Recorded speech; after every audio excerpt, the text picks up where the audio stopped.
आपके जीवन के इस महत्वपूर्ण समय में अगले 15 मिनट बस मैं चाहता हूं, और अगर ये अगले 15 मिनट मुझे देने के लिए तैयार है तो आई एम 100% श्योर कि फिजिक्स में सेंटर ऑफ मास और कोलिजन का टॉपिक जो भी है आपकी एनसीईआरटी और सिलेबस में, उसको आपके दिमाग में बिल्कुल फिट कर देंगे और सारे सेंटर ऑफ मास के फॉर्मूलाज बिल्कुल ट्रिक और तरीके के साथ आपको याद करवा दूंगा।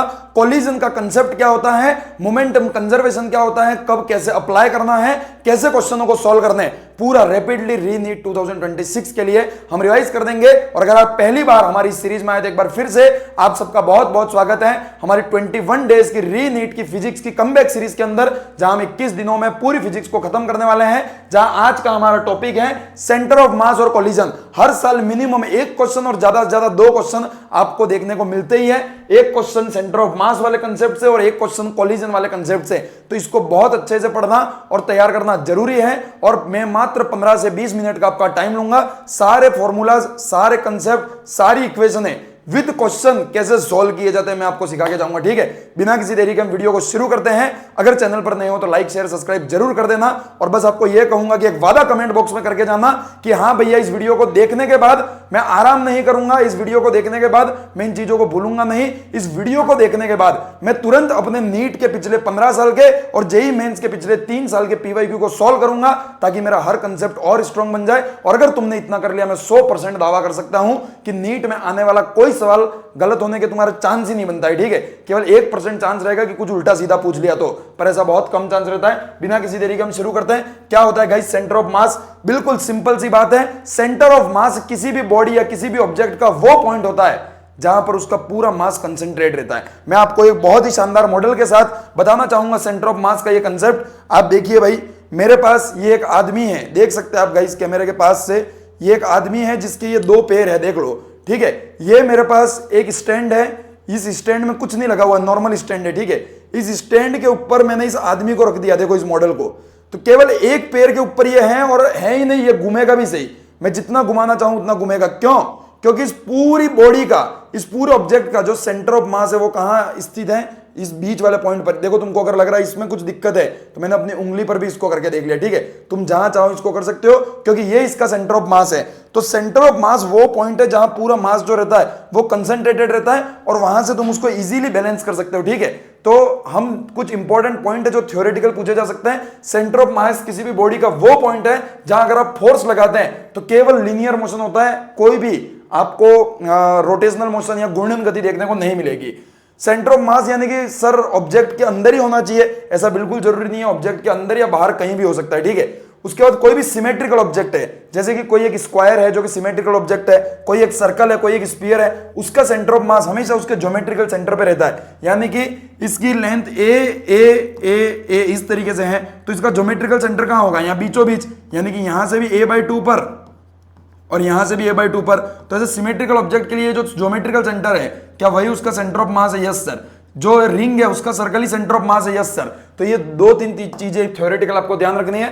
बाकी आगे अगर हम बढ़े तो कुछ अलग अलग ऑब्जेक्ट के लिए हम सेंटर ऑफ मास ध्यान करेंगे और याद करने की कोशिश करेंगे। 2 मास है m1 और m2, 2 पॉइंट मास है, एक है m1 और एक है m2, दोनों के बीच की डिस्टेंस r है। और इन दोनों का देखो, अगर इसका सेंटर ऑफ मास पूछ लेता तो मैं बीच में बोल देता, इसका या बीच में बोल देता, पर इन दोनों से मिलकर जो सिस्टम बना है उसका सेंटर ऑफ मास कहां रहेगा? तो इन दोनों के बीच वाली जो लाइन है वहीं कहीं रहेगा। और अगर ये दोनों मास सेम होते तो मैं बोलता r/2 पर है, बट अगर दोनों मास अलग अलग है तो r/2 पर नहीं होगा, कहीं और होगा। और वो जहां भी है वहां से इस m1 की डिस्टेंस कितनी है? r1, और m2 की डिस्टेंस कितनी है? r2। तो ये r1 और r2 आपको कैसे याद रखना? कुछ रटना नहीं है, देखो सिंपल सी बात है। आपको m1 से सेंटर ऑफ मास की डिस्टेंस निकालनी है तो कुछ नहीं करना है, m1 के अलावा जो मास है यानी कि कौन सा? m2, उसका टोटल डिस्टेंस के साथ मल्टीप्लाई कर दो। m1 के जहां से भी आपको डिस्टेंस निकालनी है आपको m1 से निकालनी है, तो जहां से भी निकालनी है उसके अलावा जो मास है उसका टोटल डिस्टेंस के साथ क्या कर दीजिए? मल्टीप्लाई। और उसके ओपन में आप क्या कर दीजिए? दोनों मास को ऐड कर दीजिए। जैसे कि r1 निकालना है आपको, ठीक है, यानी कि m1 से डिस्टेंस निकालनी है, तो इसके अलावा कौन सा मास है? m2। तो m2 इंटू टोटल डिस्टेंस कौन सी है? r, तो m2 इंटू r अपन m1 प्लस m2। वही अगर आपको m2 से निकालना होता तो क्या करते? कुछ नहीं करना है, m2 के अलावा कौन सा मास है? m1, तो m1 into r open m1 plus m2, इस तरीके से आप निकाल सकते हैं। अब हम कुछ अलग अलग ऑब्जेक्ट के लिए देखेंगे। जैसे कि पहला ऑब्जेक्ट है मेरे पास सेमी सर्कल, यानी कि कोई रिंग है, कोई एक सर्कल है जिसको आधा काट दिया, तो देखो सर्कल का तो कहां होगा? बिल्कुल बीचों बीच। बट अगर सर्कल आधा काट दे तो कहां होगा? तो हमेशा ध्यान रखना कहां होता है? 2r/π पे, यानी कि अगर ये सेमी सर्कल है और ये इसके बीच का अगर डायमीटर है तो उस डायमीटर के सेंटर से h हाइट ऊपर होता है और वो h हाइट कितनी है 2r/π।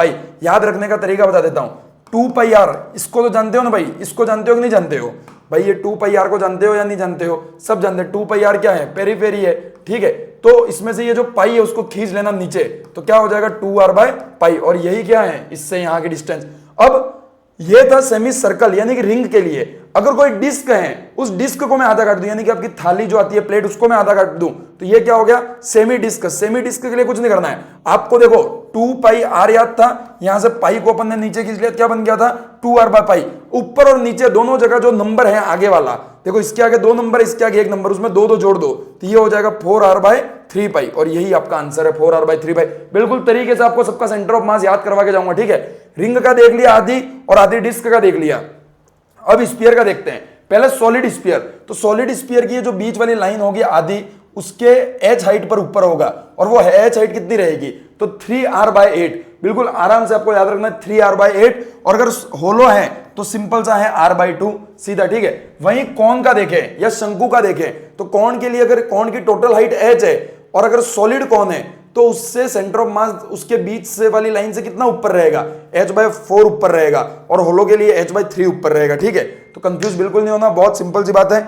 ये तो अपन ने कुछ सेंटर ऑफ मास याद कर लिया। अब अपन को क्या याद करना है, position, velocity and acceleration of centre of मास। यानी कि आपको जैसे कि 4 पार्टिकल है, चारों का मास और वेलोसिटी दे रखी है, और बोला इन चारों मास के कारण कोई ना कोई, तो देखो भाई 4 अलग अलग मास आपने ऐसे रख दिए, 1 2 3 4, तो इन चारों के कारण कोई ना कोई एक सेंटर ऑफ मास तो जरूर होगा भैया। और ये जो सेंटर ऑफ मास होगा, देखो इसकी वेलोसिटी आपको v1 दे दी, इसकी v2 दे दी, इसकी v3 दे दी, इसकी v4 दे दी, तो हो सकता है कि आपको बोल ले कि ये जो इनका सेंटर ऑफ मास है उसकी वेलोसिटी क्या है। अगर ये आपको निकालने को पूछे, सबसे पहले तो उसकी पोजीशन कैसे निकालनी है, तो पोजीशन वेक्टर से निकालेंगे। तो आपको जरूर पोजीशन अलग अलग मासेस की दे रखी होगी, तो m1r1 + m2r2 अपन m1 + m2।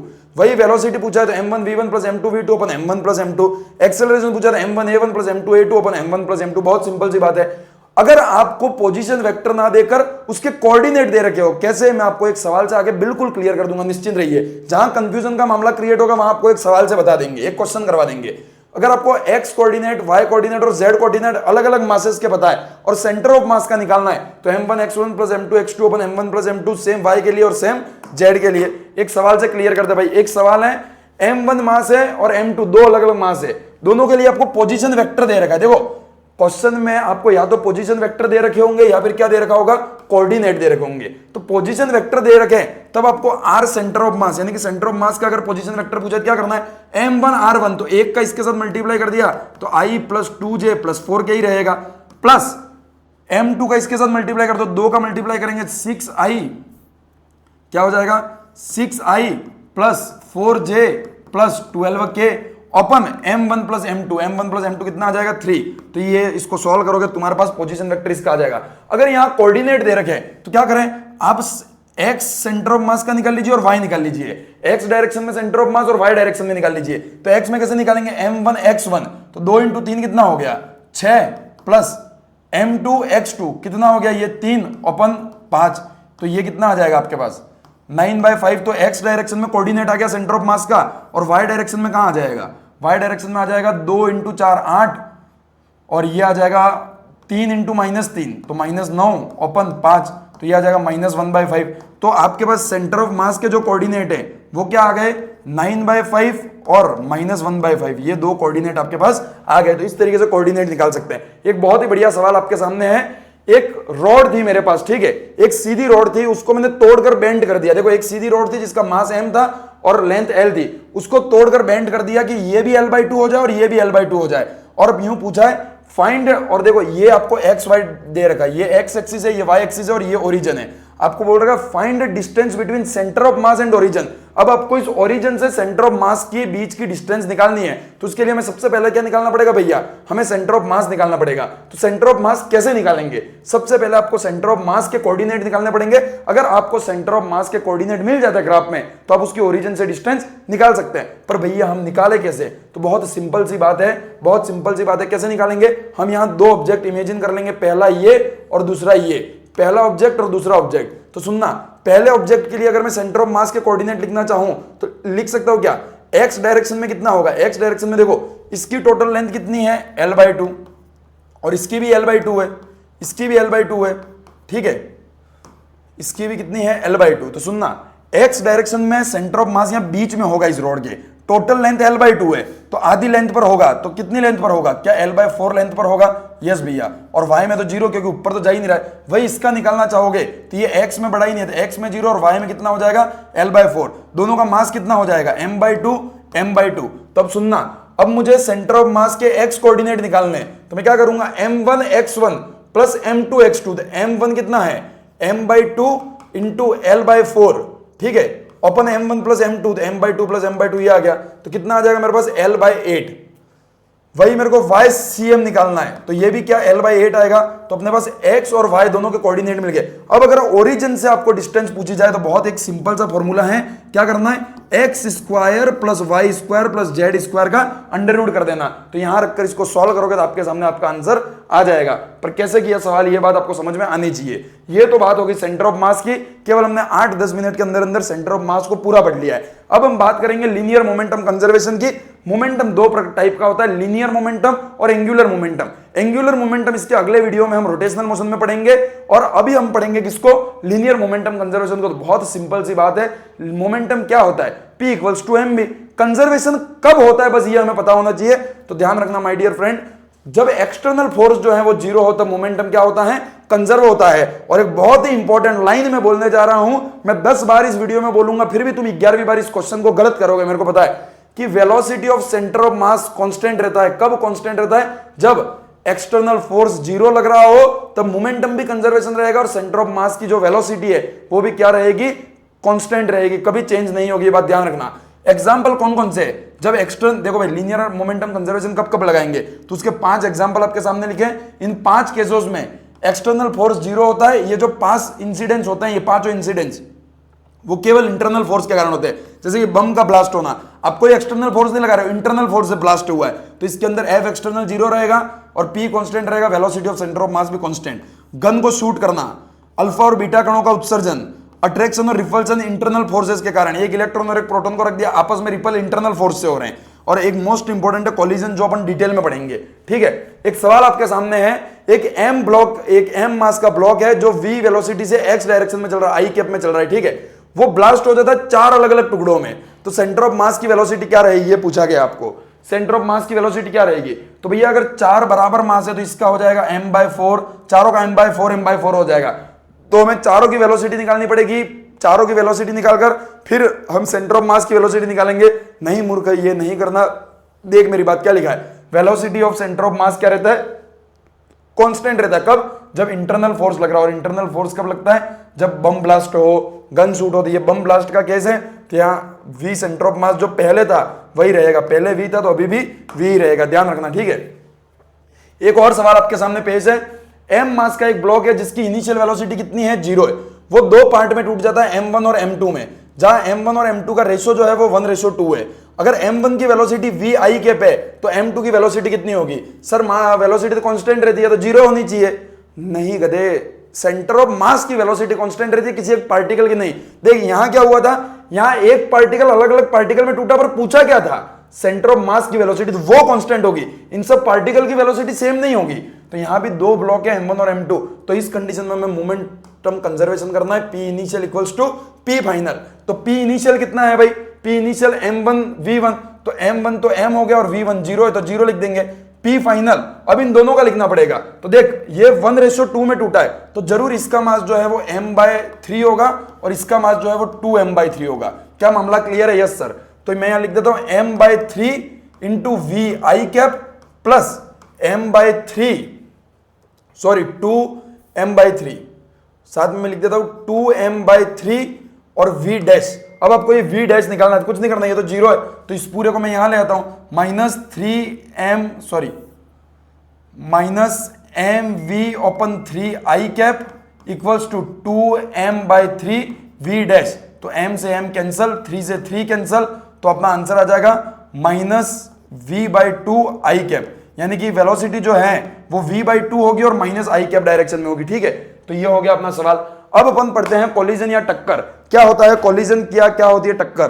तो 3 टाइप का कोलिजन होता है। कौन कौन सा कोलिजन?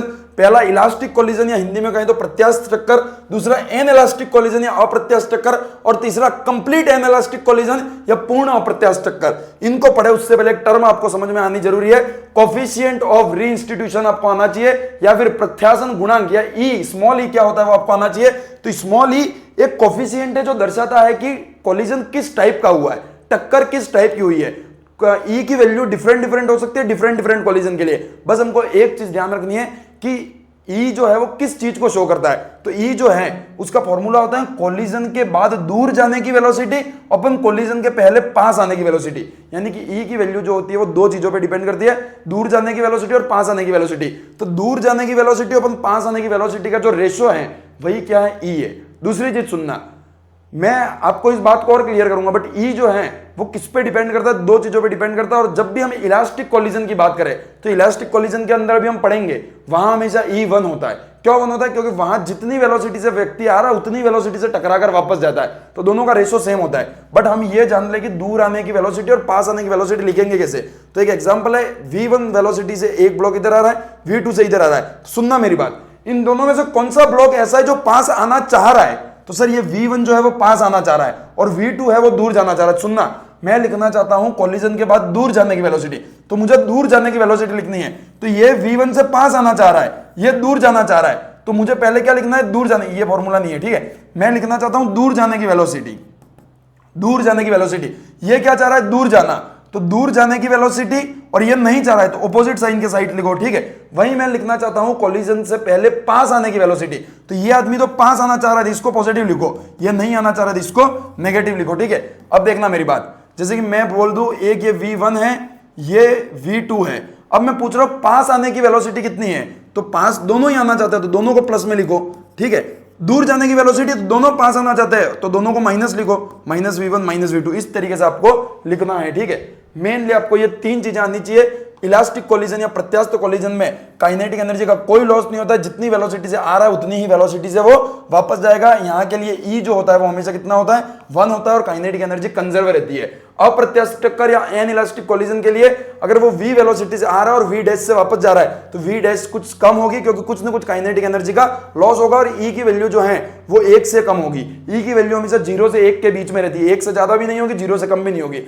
और कंप्लीट एन इलास्टिक कोलिजन या पूर्ण अप्रत्यास्थ टक्कर किसको कहते हैं, तो ऐसा कोलिजन जो साथ में जुड़ जाए। यानी कि एक इमेजिन करो, एक गेंद है मेरे पास, एक बॉल है जो कि गीली मिट्टी से बनी हुई है, उसको आपने एक दीवार पर मारा तो वो वहीं जाकर चिपक जाएगी। या फिर एक बहुत बड़ा लकड़ी का ब्लॉक है, ठीक है, उसके अंदर आपने एक गन को शूट किया तो उसकी जो बंदूक की जो गोली है वो उसके अंदर जाकर फंस जाती है। तो मेरा कहने का मतलब ये है कि जो फाइनल कंडीशन है उसके अंदर दोनों अलग अलग जो ऑब्जेक्ट है वो एक हो जाए, उनकी वेलोसिटी एक हो जाए, तब ऐसे कोलिजन को हम क्या कहते हैं, एन इलास्टिक या फिर कंप्लीट एन इलास्टिक कोलिजन। यानी कि ये v1 वेलोसिटी से गया बट जाकर इसी में समा गया, तो ये क्या है, कंप्लीट एन इलास्टिक कोलिजन। यहां मैक्सिमम काइनेटिक एनर्जी का लॉस होता है क्योंकि वो वापस आ ही नहीं पाता है, और इसके लिए ई कितना होता है, 0 होता है, ठीक है। अब आपको पूछा जा सकता है काइनेटिक एनर्जी लॉस कितना होता है, उसका फॉर्मूला। तो बहुत सिंपल सी बात है, हाफ m1 m2 अपन m1 plus m2 u1 plus minus u2 का होल स्क्वायर। कब प्लस लगाएंगे कब माइनस वो मैं आपको बताऊंगा, ब्रैकेट 1 माइनस ई स्क्वायर। तो प्लस कब लगाएंगे, जब u1 और u2 सेम डायरेक्शन में हो, और माइनस कब लगाएंगे, जब u1 u2 ऑपोजिट डायरेक्शन में हो। दूसरी चीज, जब भी आप एक बॉल को नीचे फेंकेंगे या छोड़ेंगे या नीचे फेंकेंगे, क्या होगा, पहले टकराएगा, फिर उसी हाइट तक आएगा, फिर थोड़ी कम हाइट तक, फिर थोड़ी कम हाइट तक, फिर थोड़ी कम हाइट तक, इस तरीके से वो चलता जाएगा। देखो इस तरीके से उसकी हाइट कम जाती जाएगी, कम जाती जाएगी, कम जाती जाएगी। तो अक्सर ये पूछा जाता है कि बॉल को छोड़ा जाए तो वो नीचे किस वेलोसिटी से टकराएगा, पहली कोलिजन के बाद। उसके बाद एक कोलिजन हुआ, फिर वो ऊपर उठेगा, फिर दूसरा कोलिजन करेगा, दूसरा कोलिजन करेगा, क्या तब भी उसकी वेलोसिटी वही रहेगी? तो अगर इलास्टिक कोलिजन है तो वही रहेगी, बट आइडियली कभी इलास्टिक कोलिजन होते नहीं है, तो हमेशा उसकी जो वेलोसिटी है वो धीरे धीरे धीरे धीरे कम होती जाएगी। तो कितनी रहेगी वो वेलोसिटी, ये पूछा जाता है। तो देखो फर्स्ट कोलिजन के बाद वेलोसिटी कितनी रहती है, e इंटू यू। आपकी u वेलोसिटी देखो, फर्स्ट कोलिजन के बाद e इंटू यू है, तो सेकंड कोलिजन के बाद e स्क्वायर इंटू यू, और थर्ड कोलिजन या फिर n कोलिजन के लिए e की पावर n बाई यू। आपको पूछा जाए कि एक बॉल को u वेलोसिटी से फेंका गया तो 7वें कोलिजन के बाद कितना होगा, तो e की पावर 7 कर दीजिए, e आपको दिया हुआ होगा क्वेश्चन में, और e u का मल्टीप्लाई कर दीजिए। अगर हाइट पूछी जाए तो e की पावर n के साथ 2 का मल्टीप्लाई करके हाइट कर दीजिएगा, आपको हाइट भी मिल जाएगी, ठीक है। दूसरा एक इंपॉर्टेंट नोट क्या है, आखिरी नोट, अगर दो ब्लॉक है, इनका मास सेम है, और अगर ये इलास्टिक कोलिजन करते हैं, चाहे e इक्वल्स टू 1 है और इनकी वेलोसिटी, इसकी u1 थी, इसकी u2 थी, तो कॉलिजन के बाद इनकी वेलोसिटी चेंज हो जाएगी, यानी कि इसकी जो फाइनल वेलोसिटी v1 होगी वो u2 के बराबर होगी, और इसकी वेलोसिटी v2 जो होगी वो u1 के बराबर होगी, ठीक है। तो ये सारा कॉलिजन के कंसेप्ट और ट्रिक आपके सामने थे। बाकी आज के लिए इतना ही। अगर आपको वीडियो पसंद आई हो, अगर आपका रिवीजन हो गया हो पूरे चैप्टर का, तो लाइक शेयर सब्सक्राइब जरूर करना। इससे बाहर सवाल आने के कोई चांस नहीं है। आप इसको नीट और जेई के पीवाईक्यू कर लेते हो, मोर देन 95-99% क्वेश्चन आपसे बन जाएंगे नीट के एग्जाम में, ठीक है। तो लाइक शेयर जरूर कर देना, और एक कमेंट में वादा जरूर करके जाना कि हाँ भैया हम रेडी हैं नीट और जेई के पीवाईक्यू को कर इस चैप्टर को आज ही खत्म करने के लिए। और अगर वीडियो पसंद आया हो, ये एफर्ट अगर आपको पसंद आया है, तो एक प्यारा सा कमेंट और अप्रिशिएट इस मेहनत को जरूर करके जाना। Thank you very much, all the very best, bye bye.